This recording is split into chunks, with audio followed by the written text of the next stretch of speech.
All right, guys, if you've been out on the river the last week or so, you are well aware of the transition that's happening in our river systems as the water temperature of these rivers rises up and the river substrate on the bottom warms up from the thermals. Obviously, science. And that means the crawl. That means the crayfish pop, right? The breakout of crayfish in our river systems. And what does that mean?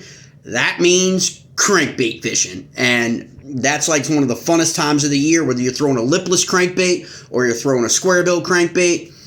That's when it's straight up fire, right? And the way you want to capitalize that is you want to make sure that your crankbaits, no matter where you live in the country, they mirror or mimic really the patterns, the natural patterns of your crayfish, right?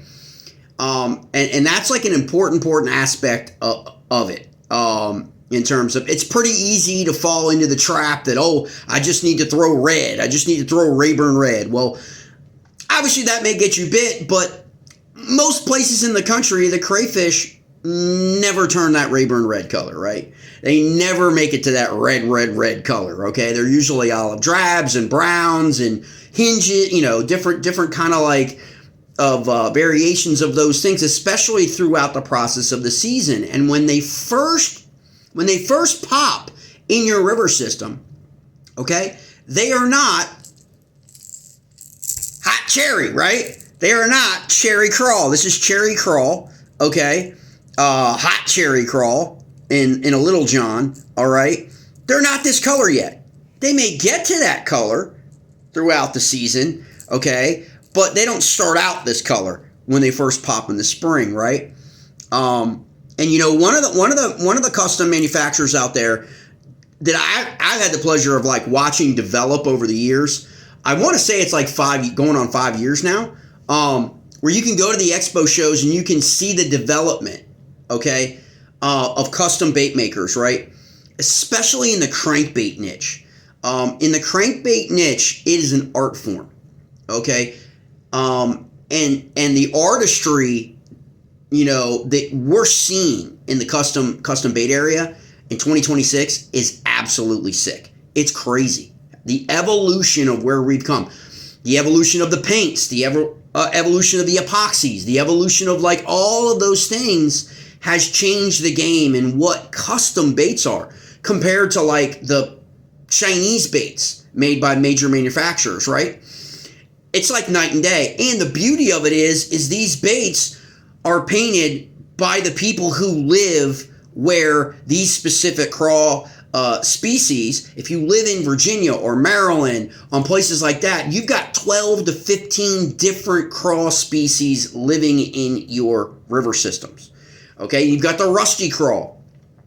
You got the rusty crawl that's an invasive crayfish coming from the west, moving to the Susquehanna River Basin, moving into Virginia, you've got the Allegheny crawl. You've got all these crawls, right? Invasive or native species that all look different. And that's why it's like really awesome when you've got a custom bait maker that you find out on the shows. And that's been my experience with Tiger Crankbaits in Virginia, okay?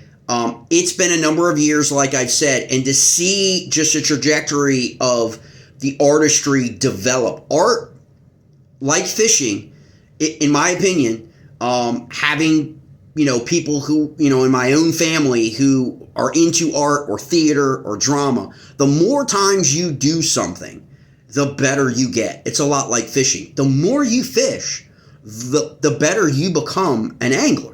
It just happens that way. More time on the water. Well, the more you've got a paintbrush or a gun, spray gun, or an air gun, or any of those things, the more you do it, the more your artistry, evolves, right? And that's what we're seeing in crankbaits right now.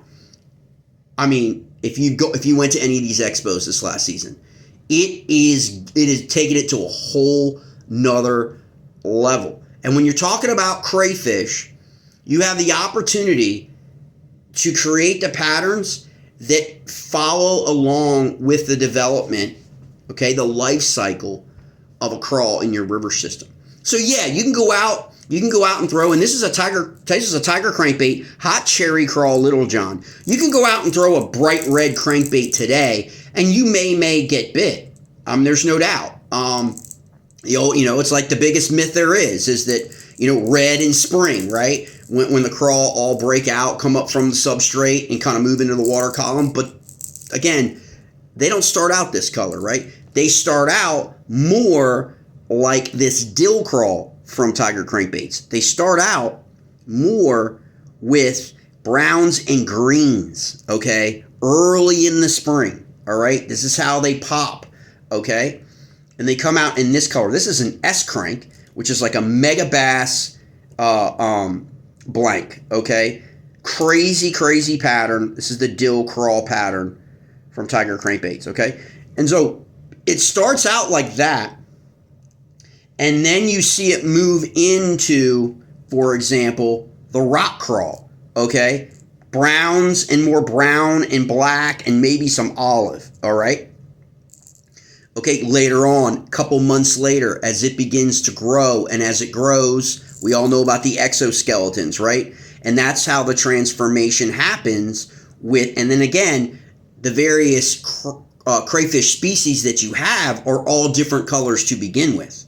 And so when you find like some custom crankbaits that are a happy medium, they're not like a bright red, and they're not like a whatever. They're in that brown, olive drab type color. Most of them at some point of the life cycle are that color, okay? And so that's where you can capture it in. And you move along, here's a Gregory Lake crawl pattern. That's what Tiger Crankbaits calls their Gregory Lake. Solid black back. Most of your cray are going to have that black back, okay?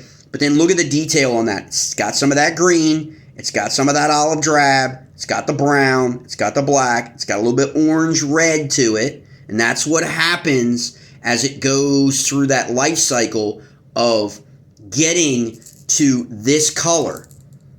It along the way, it's this color and then becomes this color, okay? As you get later on in the season, August, September, October. And that's when a lot of times you're going to find, you're really, in our region, you're going to find the more red. Unless you're down on the lower New River, you're going to find the red, real red around the head and the back exoskeleton later in the season, okay? And so that's what's really unique about it. Again, I talked before about the rusty crawl. The rusty crawl is coming. Ohio Valley into, West Virginia, into Pennsylvania. They're there. They're already there. The Upper Potomac watershed, the Susquehanna River watershed, Juniata watershed, the Yaak, all that stuff. Rusty crawl. You got to have a rusty crawl from Tiger Crankbaits in your arsenal if you're fishing any of those river systems, because that's the forage. They have overrun. They're an invasive species. But you can see the pattern on that again. It has more of that rusty, right, where the name comes from, more of a rusty red, burgundy to it than opposed to a cherry, right? Okay? And again, you want to try to get it. If you're going to buy a crankbait, right, you should buy a crankbait that actually is made for your region and your river systems. Most mass-produced crankbaits, are made in China, okay? And I don't care what brand you tell me, they're made in China and painted in China, okay? They're meant to go to big box stores nationally. So you can go in any big box store and find the same crawls from the name brands, okay? Because it's meant to go to big box stores that have a national footprint. Well, a lot of those patterns may not translate to your river or your lake or your reservoir in terms of coloration patterns. Okay, the action or the type of the blank, okay, but not really the color. So you want to double down on get the action, get the size, okay, get the thump or the rattle, but also get the pattern. And Rusty Crawl is probably one of my favorite coloration patterns of any crankbait. It's one of the colors I always gravitate to no matter what shop I'm in, what expo I'm at. That's what I'm looking for, is something that looks more like a Rusty Crawl. Now, and then one of the safest bets you can get is the bronze crawl. This coloration pattern is probably your safest bet, okay? Brown, blacks, okay? Got a little orangey on the bottom. Probably a safe bet. Like if you're just looking for a universal crankbait that you can throw multiple river systems, even if there's not a crawl in the river system that's exactly this, when the fish see that action plus with that color in the water, that's a safe bet. That's a safe, like, universal, like, pattern. Now, for the guys in Maryland and in Virginia and Delaware and Jersey, when you got that bay and that crab influence, right, which is different than the crawl pattern, right?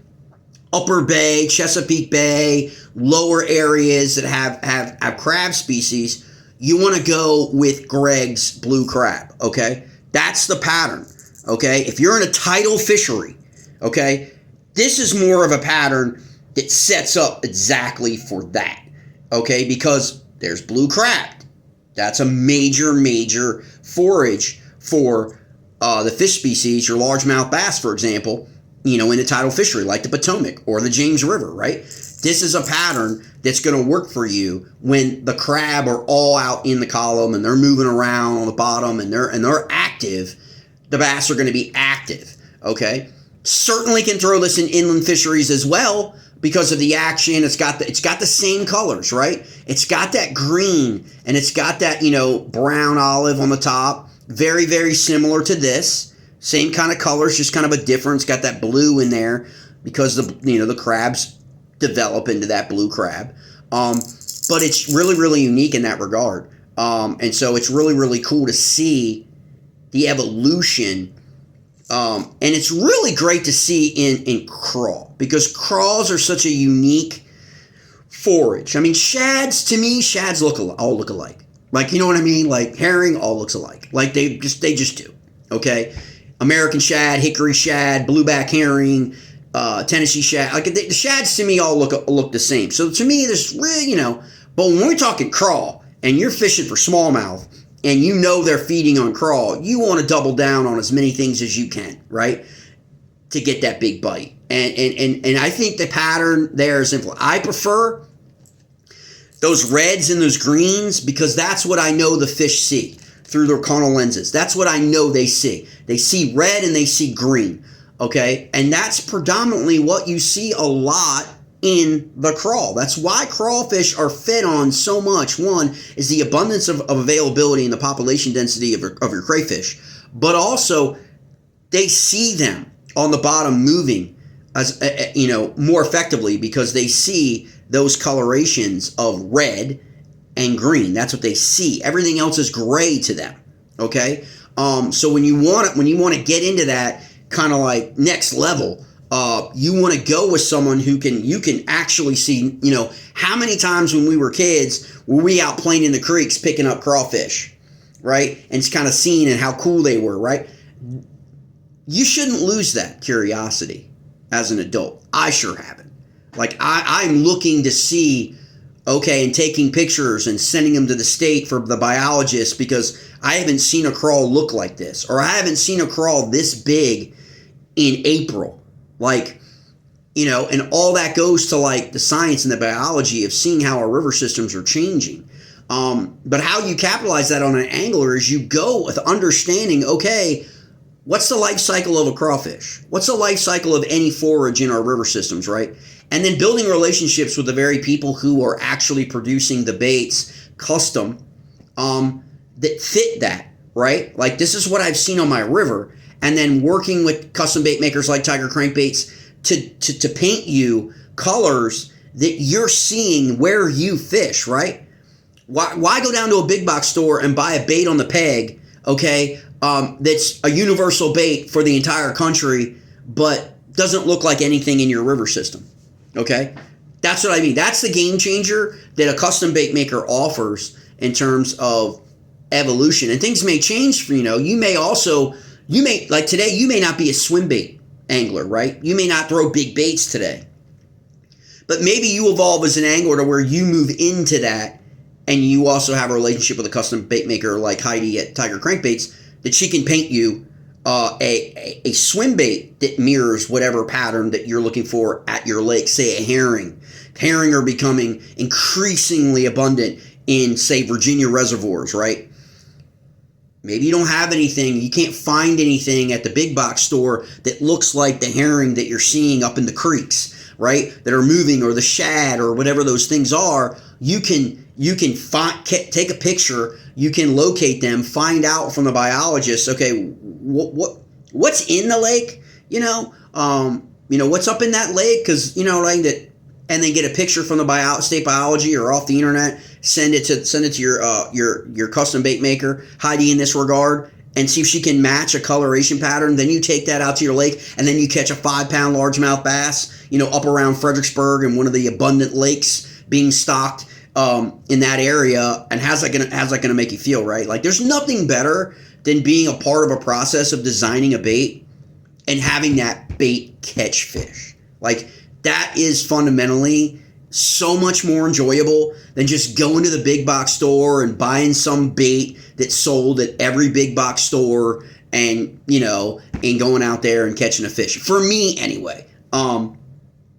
And I think for the most part, I think people like that, enjoy that. It's like you were part of something, right? From design to catch. Like in food, they talk about from farm to table. Well, from design to catch, you're a part of that. It's something very, very enjoyable that I find in that process, and why I love the custom bait makers. And while I've seen Tiger Crankbaits evolve over the last couple years to just like, the more Heidi paints, the more detailed she gets, the more just awesome these baits look. I mean, we all know the truth. We all know that a lot of times, guys know I'm a huge JDM guy, Mega Bass guy. Like, all the Mega Bass jerk baits and all the 150 plus, 250 plus different patterns from all this stuff painting. At the end of the day, it's still the same bait. It still has the same action in the water. It still does everything it's supposed to do mechanically. It's just painted different, right? I mean, at the end of the day, when you're a collector, you collect on the patterns, right? And there's that side of it, but then there's also the catch side of it, where you were part of something unique that nobody else has in their arsenal, or maybe you're from a different part of the country, but one of these speaks to you, and you bring it in. Nobody else in your lake, nobody else in your river is throwing anything that's even remotely identical to this, because they didn't buy it off a peg at a big box store, and you're the one catching fish. We all know, okay, that's kind of like beat your chest a little bit, right? Where you got the secret sauce and you're not going to tell your friends or tell anybody what it is for a little bit, while you can bask in that glory of catching all those fish. We've all been there. We love being there, but eventually our friends always catch on, right? But be that person. Be that person who introduces your buddy to someone like a Tiger Crankbaits. That if you live somewhere else in the country, they haven't probably been to an expo near you yet. Small business, support local, support small businesses, support regional businesses, as opposed to big box, big store brands. And then he said, she said, kind of like deal. Like, it's just like, and so on and so on. Remember the old gum commercials? I mean, that's kind of what happens. But I've had friends that have been throwing Tiger Crankbaits now for years. I mean, tournament anglers alike, as well as recreational anglers, swear by the lineup of crankbaits, as well as other baits that Tiger Crankbaits has come out with and designed. They are out of Chesterfield, Virginia. So I have an affinity already, because I lived in Chesterfield, Virginia for a number of years. You know what I mean? So it just kind of plays into that local, regional, thing. And they just design awesome crankbaits. So dill crawl, awesome. That's in an S crank. Rock crawl, love that pattern. I'm really interested in throwing this Gregory Lake crawl. I'm really interested in throwing this on the Upper Potomac. You guys know what I'm talking about.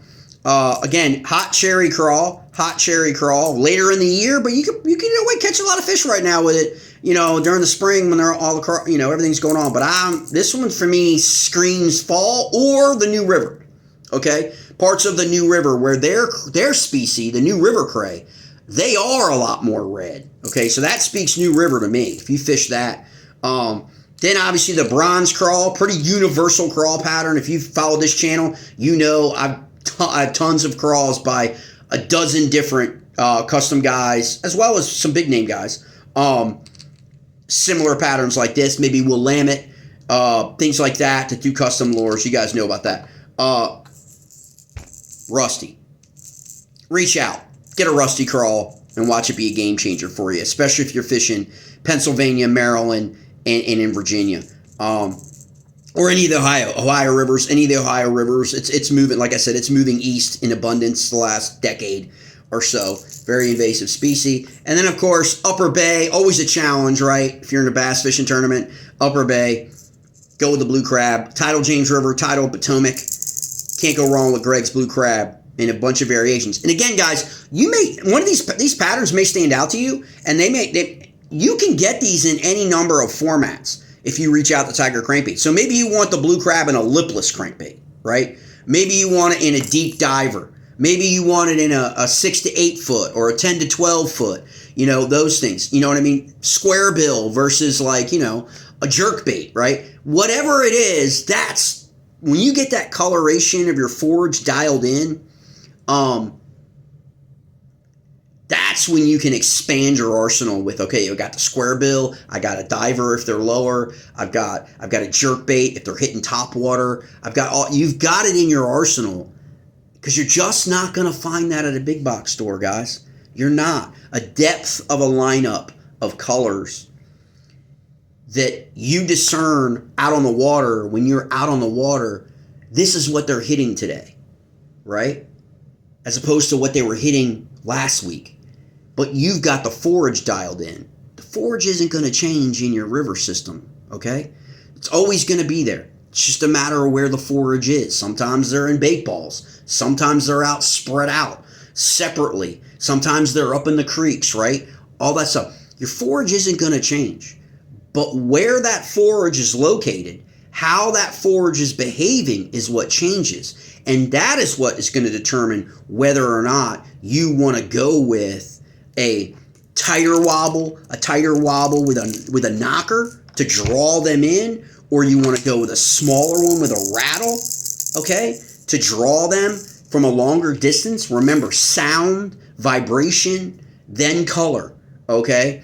So you may love a certain type of crankbait, square bill, a rock crawler, like something like that, a wiggle wart. That may be but you just don't have the right color pattern dialed in for it to universally catch fish with you, kind of like throughout the season, right? When the fish are in different depths at different, water levels throughout the season, right? Pre-spawn, spawn, post-spawn, all that stuff. So again, spring fishing is crankbait fishing. If you live in the Mid-Atlantic and you want to get on them, you want to be throwing crankbaits, and you want to be checking out, again, Tiger Crankbaits, Chesterfield, Virginia. Okay, you can reach them at tigercrankbaits@gmail.com. If you want to reach out, Heidi is your contact. She's your artist. She's your designer. Just have a conversation.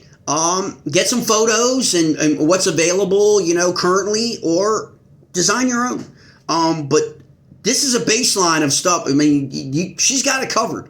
She's got your crawl species covered if you live in the Mid-Atlantic region. And if you live further far, down south, more variations of the red. If you're Louisiana and Rayburn and Texas and Oklahoma and all that stuff, the species are different. The colors are different. You can reach out, obviously, and take care of that. But if you're sitting here in the Mid-Atlantic and you're thinking about crankbaits and you're looking to, expand that arsenal, you definitely want to shoot for that rusty coral pattern, rock crawl pattern, okay, that are going to be universal for you now.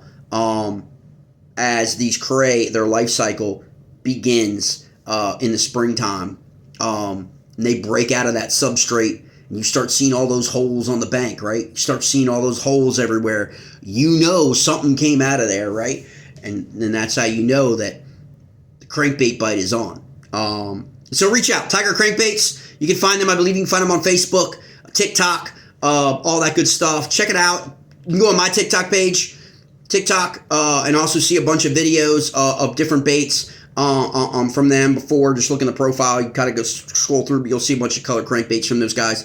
Awesome. They got shads. They got perches. Okay, it's just not crawl. Crawl's just my thing. Okay, but they certainly have all the different forage species. If you're fishing lakes, highland lakes and reservoirs, or in Virginia around Fredericksburg area, or fishing those lakes for herring and shad or the forage, or again, tidal fisheries. But if you're out there on a river in the Mid-Atlantic, okay, it's dominated by crayfish. So you want to have some authentic, custom painted crawdad and crayfish coloration patterns from Tiger Crankbaits in your arsenal. Okay, trust me when I tell you, okay, that you're gonna catch, and that's what it's about, right? And so take it from there, get your first catch, build on that, and then get some. Reach out, get a couple custom baits designed yourself.